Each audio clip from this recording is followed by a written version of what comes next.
Hello gamers!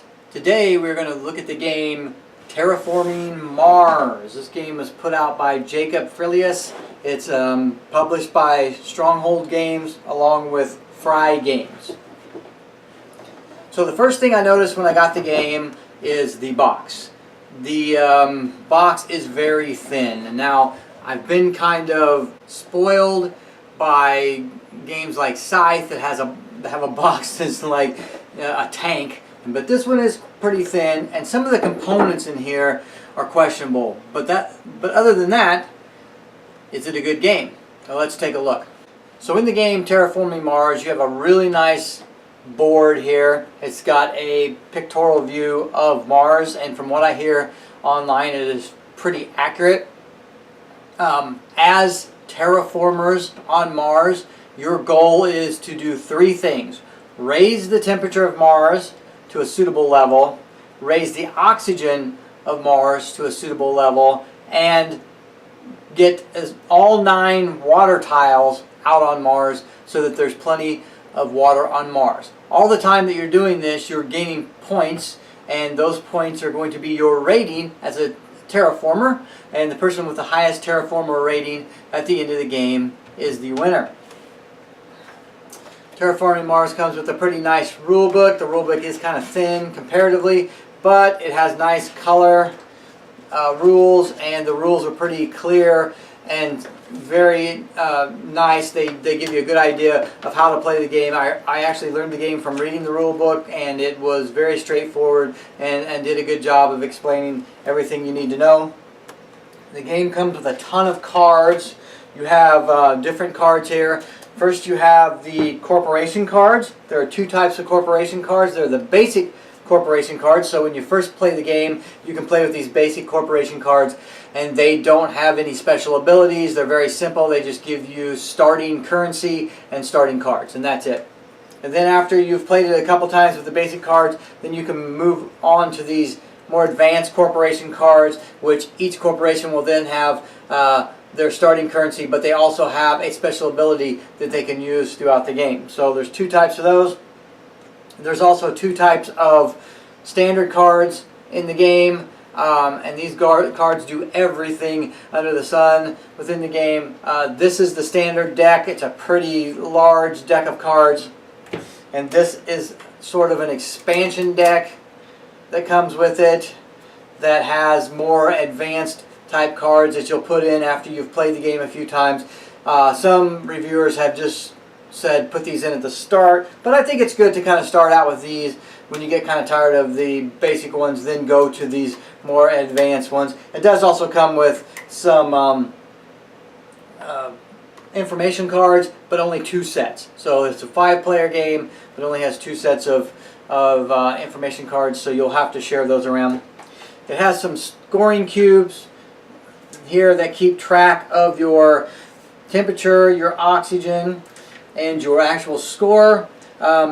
These are nice cubes, but they're not exactly square. So here's the first issue. They're not exactly square, and they kind of are rounded on the bottom, so they kind of spin around. So when you're trying to move them, they don't stay exactly where you want them to stay. So a more square cube would have been better, but these are okay. They work okay. They're not terribly bad, and one of them goes in each one of these locations. The next thing you have are your player cubes. Every person has a different color cube. There are 5 different colors in here. There's yellow, green, black, which is opaque black, blue, and red. So each player has their own color. These cubes keep track of when you own things on the board. A lot of times you'll be playing tiles out on the board, and when you own them, you'll put these colored cubes on them to show that you own them. You also can use those colored cubes when you meet milestones or receive awards. And then you also put them on your player board. So there's 5 player boards that come with this game, and the player boards are probably the biggest problem with this game. So these are the player boards. There's 5 of them. They've got a lot of good information on them, and they're laid out well, and they're very easy to use, but they're very, very paper thin for the first thing. And you are required to put your cubes on here. So let's say I was the yellow player. and I'm going to keep track of my money production or my steel production or my energy production. You do it with these cubes, and the problem is that the nice thing is the cubes are see-through, so you can see the number through the cube, so I know my production right now is 3, but if I move this board even a little bit, these cubes start sliding around on this board. And when we played, there were several times when I'd be putting stuff on my board, because you're storing all your resources on this board as well, and I'd be putting my resources on this board, and I'd knock the board, I'd move my cubes, I couldn't remember what my resources were on, and so then I had to guess, well, was I producing 3 money or 2 money? I can't remember. What was my energy production? And this became a really tiresome thing throughout the game. Now, I will say there's a company out there, and I'll put a link to this company in the actual description of this video, that actually sells a board overlay. It's an acrylic board overlay. It actually goes over the top of the board. It snaps over, and this would be in the middle, and it has holes that you can actually put the cubes in. Holds the cubes tight, and that would make a very, very nice addition to this game. The other option is, if you can't afford the player boards, because they're not, they're not super cheap. They're a quality product. You get what you pay for. But if you can't afford that, you can always use dice. You could use 10-sided dice for your positive production. So if I was producing 5, I could use that, and then if I need to move to 6, I could move this to 6. You could use that. And then for negative production, and the only negative production on here is for your currency,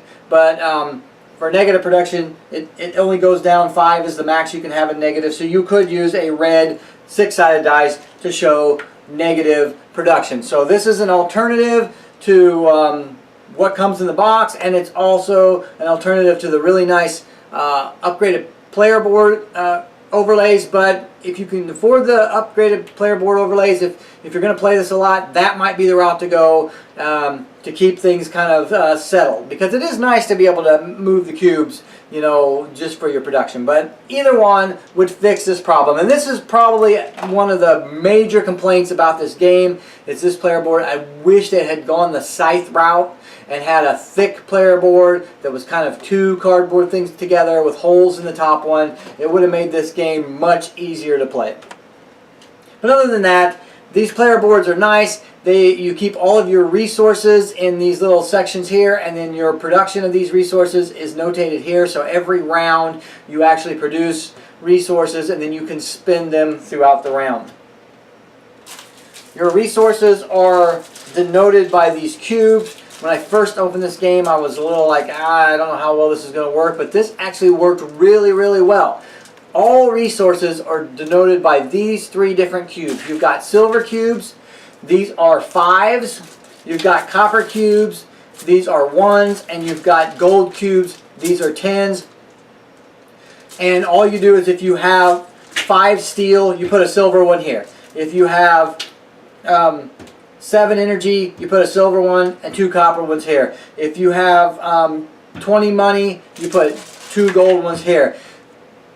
It really worked well. The people I was playing with, I just started out and just said, this is a penny, this is a nickel, this is a dime.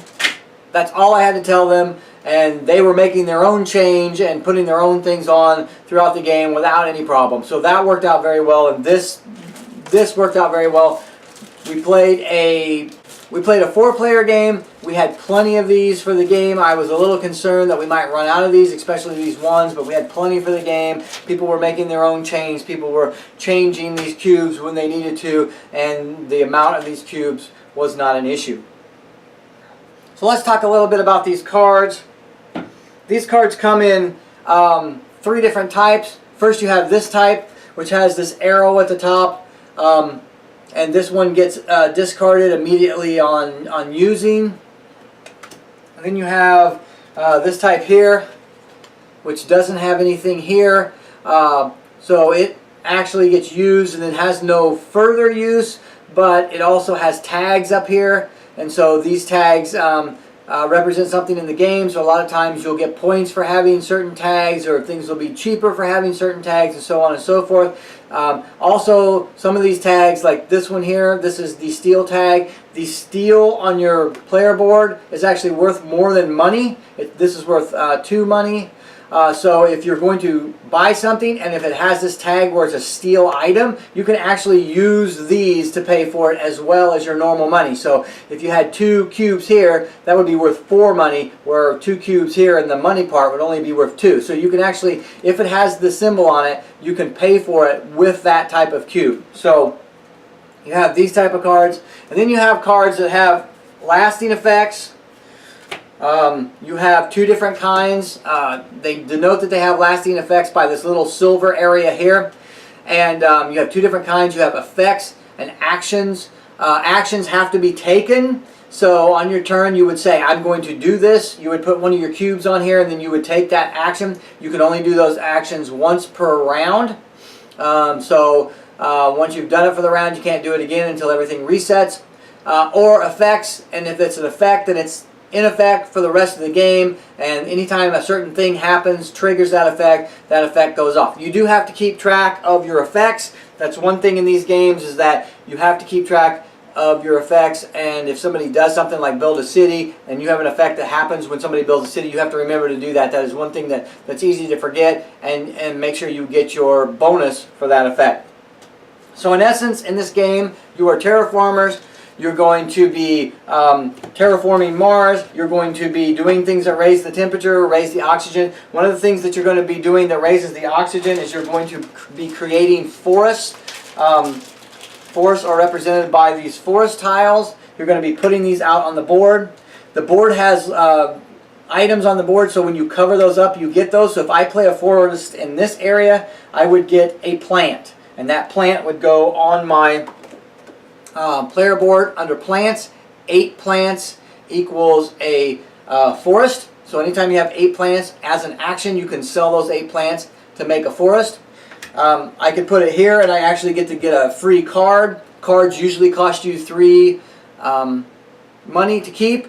That happens during the refresh phase, and I'll talk about that in a minute. But if you put it here, you get a free card. Here you would get a couple steel. Here you would get some titanium. So on and so forth. So if you put your thing in certain locations, sometimes you will get things for placing them there. Forests are worth points at the end of the game. They're worth 1 point each, and any cities that have forests around them are worth a point for each forest. So talking about the cities are on the back. You're going to place these cities on the board as well. Same thing is true with the cities. When you place them in a spot that has a notation underneath, you get that item. Forest, anytime you place a forest, you raise the oxygen level, because the forest raise the oxygen, so you raise the oxygen level, and anytime you raise the oxygen, the temperature, or put out an ocean tile, you actually get a terraforming point. And so that raises your terraforming points. Your money every round is based on your terraforming points plus your the money that you're generating every round from your cards and other things. The last tile that is going to be put out are the ocean tiles. There's 9 of these. Playing these are one of the end conditions of the game. These have to be played on the blue locations on the map, and other tiles cannot be played on the blue location of the map. The blue locations also have areas where you can get free stuff for playing them, like here you get 2 cards, and here you get 2 plants, and so on and so forth.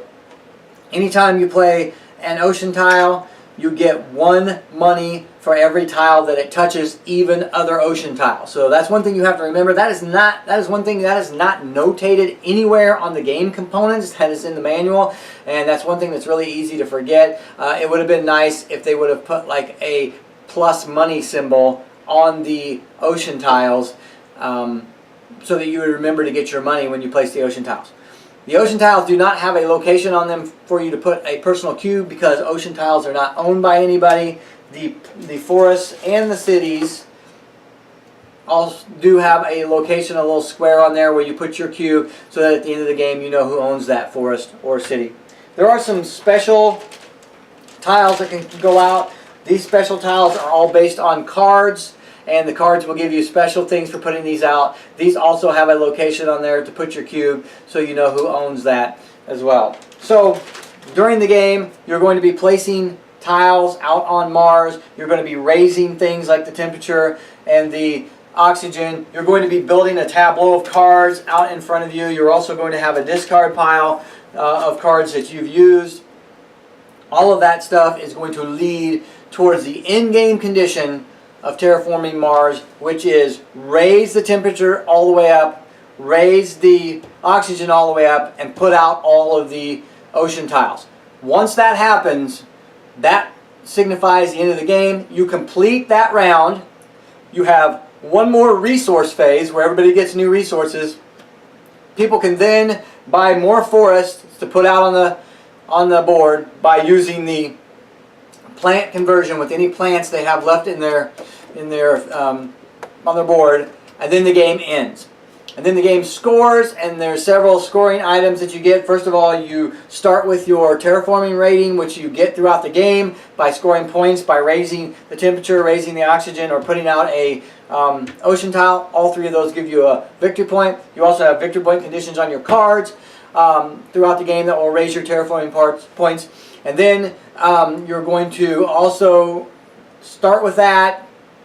You're going to get any points from your cities. You're going to get any points from your forests. You're going to get any points from your cards, because some cards have victory points on them. Like this one says that you get 1 point for every 3 cities. Some of them just have straight victory points. Like this one just gives you 2 straight victory points at the end.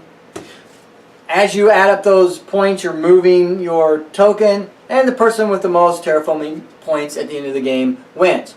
Okay, so here's pretty much how the game rounds go in this game. The first thing you do is you determine the player order, and there's a first player marker. It's a big circular marker right here.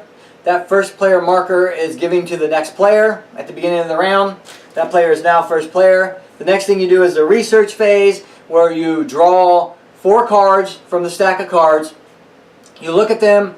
If you want to keep any of them, they cost you 3 money each. So you pay your 3 money for the ones you want to keep. You discard the ones you do not want to keep. Then it goes to the action phase, and everybody plays actions. You can play up to 2 actions on your turn. So player 1 would play either 1 or 2 actions, and then it would go to player 2, 3, 4, and then back around the board. It keeps going until everybody has passed. If you pass, you're out of the round. Okay, so sometimes it's good to not do 2 actions on your turn, so you can have more actions, so you can stay in the round, because things that people do might give you other actions. Okay, and if you pass out of the round, then you're done and you can't do anything until the next round. But actions are stuff like you can do any of these common actions that are on the board that require no cards, so you can do those. You can set a milestone. If you meet one of these criteria as an action, you can say, I've met this criteria, I'm going to pay 8 money, and I'm going to take the gardener milestone. The milestones have set things during the game that you have to meet in order to meet those milestones. You can set up an award. Awards are kind of like a gamble, so you're saying, I want to give an award for, let's say, the person with the most cities. You pay for that award, and there's victory points for that award at the end, but if you're not the one who comes in first for that award, then you get nothing unless you're first or second. So first and second place gets stuff in the awards, but if you're not first or second, and even if you've paid for the award to put it out there, you may not get anything. So it's kind of like a little gamble thing. In the game we played, nobody even messed with the awards. I think it was just kind of confusing to them, and they didn't want to deal with it. But I could see where if you've got the bulk of something, you might want to set an award so that you get the victory points at the end. Other things you can do on your turn as actions, or do your actions on your cards. You can play a card. You can convert your plants into forests on your main board here. You can convert 8 plants to a forest, or you can convert your 8 heat to raise the temperature. So these are the actions that you can do on your turn. Like I said, once you're done doing actions, you pass. Once everybody passes, it goes to the production phase. At the production phase, then everybody gets their production. So the first thing you do is you get your money. So you take whatever your score is. So if my score was 20, and then I was producing 2 coins, I would get 22. That would go on my player board. Then you do your steel production, whatever your production is for that. Your titanium production here, whatever that's producing. Your plant production.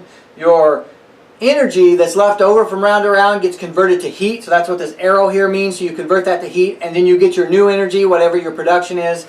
And then you produce your heat, and you get your heat production.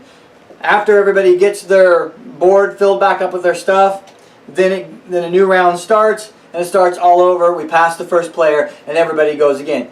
We play that way, and we keep playing until all of the end conditions are met. After all the end conditions are met, we go into the scoring phase, and the person with the highest rating wins. My wife is very particular when it comes to game, and when we got done playing this game, she said this is a good game. She really liked this game. So I have to say that this is a great game. This is a really good game. It's a fun game, and the actual gameplay of this game is great. It actually reminds me, with these cards, it reminds me a little bit of Race for the Galaxy. Because you do have cards that you're playing out, and those cards do things, and you have to remember what those cards do, and you have actions on those cards that you can take, and they're giving you bonus points and stuff like that. So it does kind of remind me of Race for the Galaxy in that. But this is a really, really good game. So for gameplay, I would give this a 2 thumbs up. For components, I have to knock it a little bit on components. There are several components that I didn't like. I didn't like these things because they kind of spinny.